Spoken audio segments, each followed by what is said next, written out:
tivemos resultados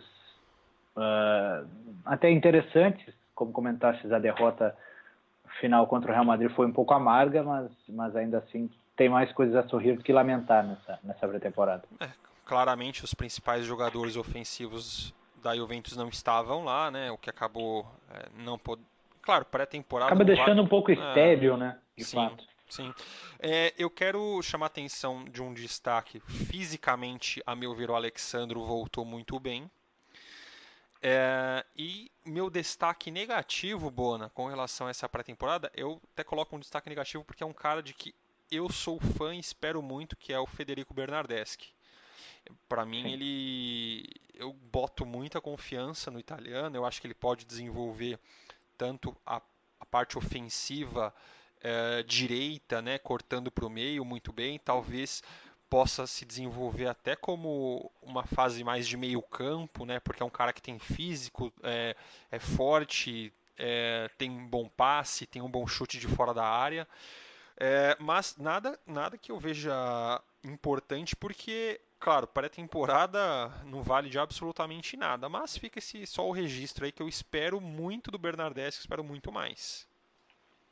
Ele foi um pouco até apático em alguns momentos, sumia muito do jogo, lutou em alguns momentos, mas como comentamos na outra transmissão, o fato de voltar de lesão talvez tenha Pese, né? resultado nessas atuações insuficientes, mas eu acho que talvez seja o jogador italiano mais interessante na sua geração ali agora, e vai ser curioso ver como vai ser esse decorrer de temporada com ele ali aparecendo em todos os minutos que puder, né, ao longo Sim. da temporada Ele vai inteira. ter que aproveitar, né, Bona, as oportunidades que ele tiver, porque talvez mais na Berlinda que ele sol de bala.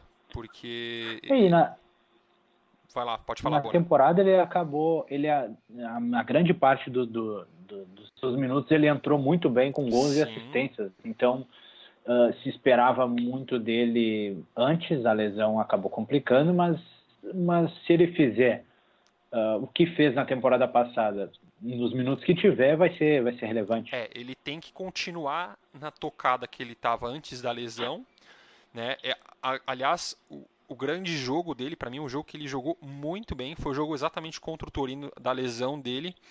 Ele jogou muito bem Uhum. aquele jogo, ele fez toda a jogada do gol do Alexandro na linha de fundo. Ah, e, bem, a gente torce aqui demais, porque é um cara. O italiano, né, ele tende a ficar muito mais na Juventus, ele tende a ficar muito mais nos clubes italianos, porque ele entende, né, a grandeza do clube. Então é um cara que pode ficar muito tempo lá, né? Sim, até o fato de ele ter agora na Juventus tantos jogadores bons nessa função, podem complicar um pouco nos minutos, mas ele tem tudo para crescer, tem a confiança da torcida, tem a confiança do treinador, é mais questão de tempo do que de se afobar e querer forçar demais, porque pode até complicar para uma futura lesão. É Sim, só ter paciência e fazer o próprio futebol. exatamente. Bona, para a gente finalizar essa parte de hoje, né, de calciomercato e de pré-temporada, como a gente falou do Bernardeschi, eu quero só fazer um parênteses aí. O Bernardeschi veio da Fiorentina, né? É, a Juventus acabou emprestando o Piazza para a Fiorentina.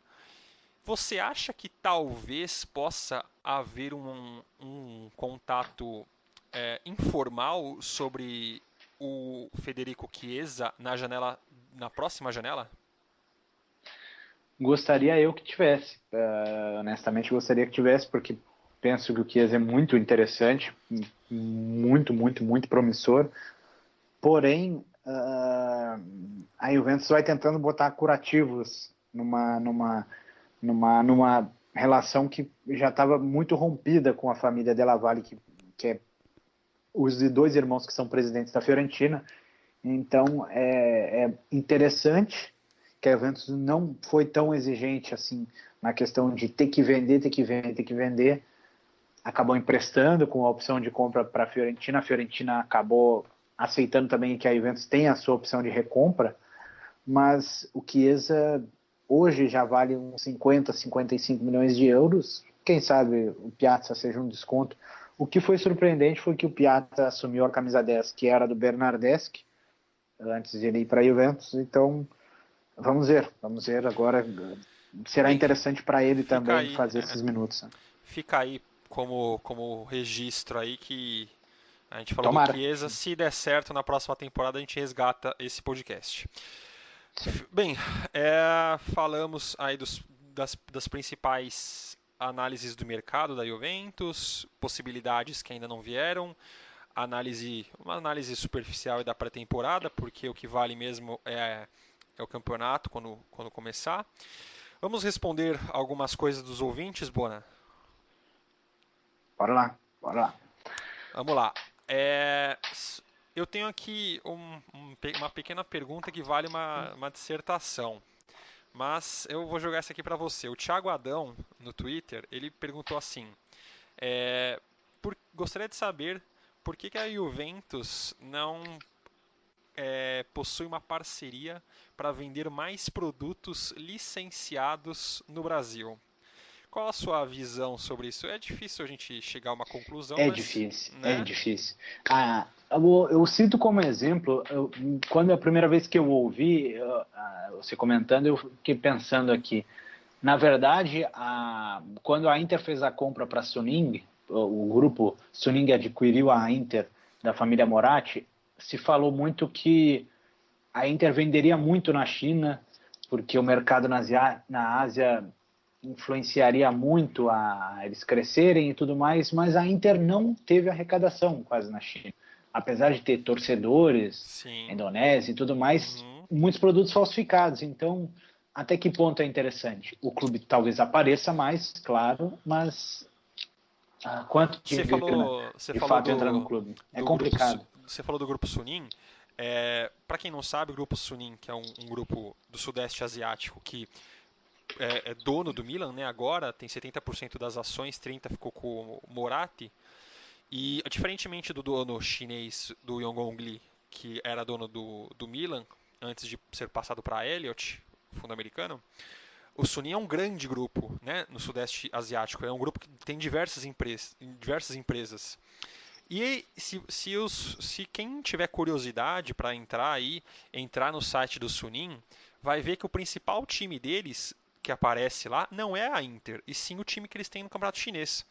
Então é para a gente ter uma ideia que nós que estamos aqui no Ocidente, obviamente nós temos os times italianos muito presentes no nosso dia a dia e nós acompanhamos desde cedo, só que no Oriente é uma realidade que é muito diferente. E no Brasil, eu só faço. Não jamais quero dar uma resposta fechada, nem tenho a pretensão e nem tenho conhecimento suficiente com relação a isso. Mas se a Juventus não tem mais produtos licenciados no Brasil para venda, ou já tem até um número razoável, não tem talvez a quantidade que tem na Itália, é porque, Thiago, possivelmente não tenha tanto interesse assim. Venhamos e convenhamos que a Juventus nunca foi um time muito popular no Brasil, nunca teve tantos brasileiros que fizeram história. Quando se achou que a Juventus cresceria um pouco no Brasil com o Diego, Felipe Melo e a Mauri, foi horrível. Foi horrível. Só para o pessoal, então, tá respondido aí, claro, de uma forma não direta, Thiago, mas de uma forma Gostaríamos lateral. muito que tivesse mais produtos, né? Seria muito mais interessante ter gente com bonés e camisa da Juventus por todas as ruas, mas né? é pouco provável. Uma chinela da Juventus, né? O Walter perguntou, puxei no feed de vocês no podcast lá no Spreaker e só tem o episódio a partir do episódio 4. Cadê o restante? O restante, Walter, tá lá no SoundCloud, Linha Bianconeira. Se você pesquisar no Google SoundCloud Linha Bianconeira, vai aparecer do 1 ao 3. E eu também já te respondi no próprio Twitter do Linha sobre o link para você acessar diretamente. Quem tiver curiosidade, né, Bona? Só colar lá. Certamente, tá? Só colar. Tem todas as transmissões, ouvir do início ao fim e perceber que a gente foi progredindo ao longo das transmissões. Exatamente. Comentário do pessoal da Juventus Brasil. Quero deixar desde já novamente um abraço pro pessoal do Bianconeri Brasil, né, Bona? Abbracci, ragazzi! Tanti abbracci. Pessoal muito bacana, né, que tem colaborado demais com a gente na divulgação, todas as divulgações, o pessoal comenta, informa, né? Essa sim é uma tabelinha bem interessante, hein? Uma tabelinha boa, de qualidade, de nível. E se o pessoal não conhece o trabalho, tanto no Twitter quanto no Facebook, trabalho excelente, até do Juventus Woman, do pessoal das meninas da Juventus, eles fazem uma cobertura muito bacana, confere lá. Bem, o pessoal da Juventus Brasil, desde já o nosso abraço.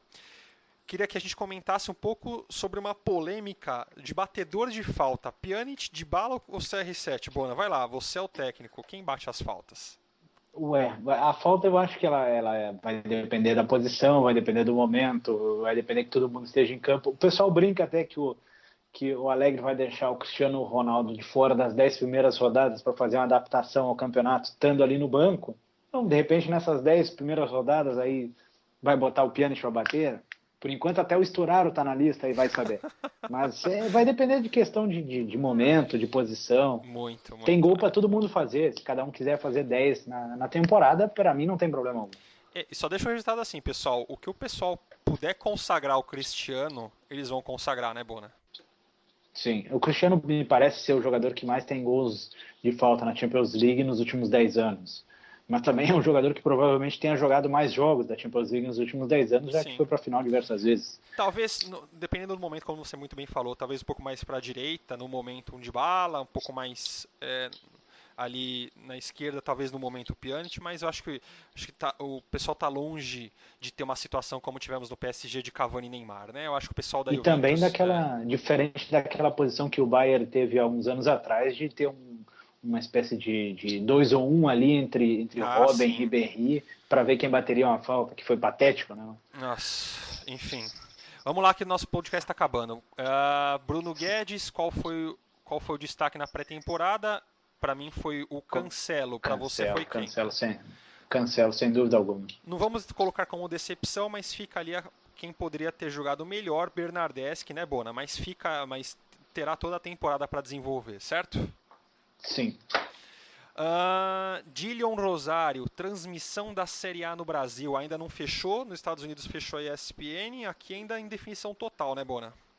Em definição, porque com as recentes alterações e faltas de acordo na Itália, já há alguns meses atrás, o preço para adquirir os direitos de transmissão ficaram ainda mais caros. Então, teremos que esperar ainda para saber. Nessa próxima semana, óbvio que vamos saber, já que a Juventus já joga no sábado que vem.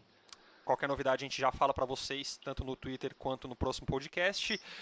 O pessoal da Esporte Interativo fechou os canais oficiais dele, transmissões da Champions League pelo Esporte Interativo, só no canal deles da internet e no Space e TNT, certo, Bona?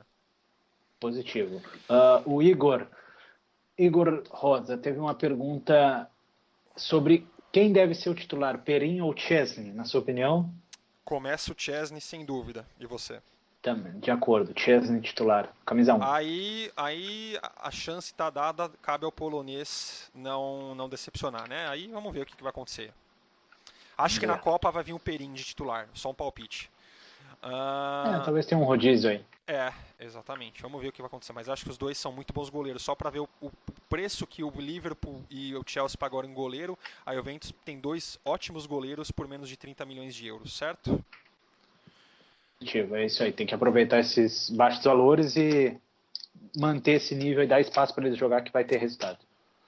Da minha parte, Bona, para finalizar de pergunta, Rodrigo Grilli, uma sugestão, vocês poderiam colocar narrações de gols históricos da Juventus no podcast. Pessoal, vai vir novidade assim que a gente tiver uma estabilização melhor do podcast, nós estamos entendendo números e demais questões, vamos colocar algumas coisas bacanas para vocês, né, Bona? Ficaremos muito satisfeitos em colaborar também com essa questão de ter outras narrações, vai ser bem interessante para nós também. Vai ser difícil segurar a emoção em alguns gols, mas tudo bem. Bona, nosso tempo está esgotado, valeu, grazie mille, arrivederci. O árbitro apitou, tem que ir pro chuveiro, não tem jeito. Tchau, Bona, obrigado, valeu, um abraço. Tchau, pessoal. Vitor, foi um prazer, pessoal. Obrigado, até a próxima. Valeu, pessoal, tchau, grazie mille, arrivederci.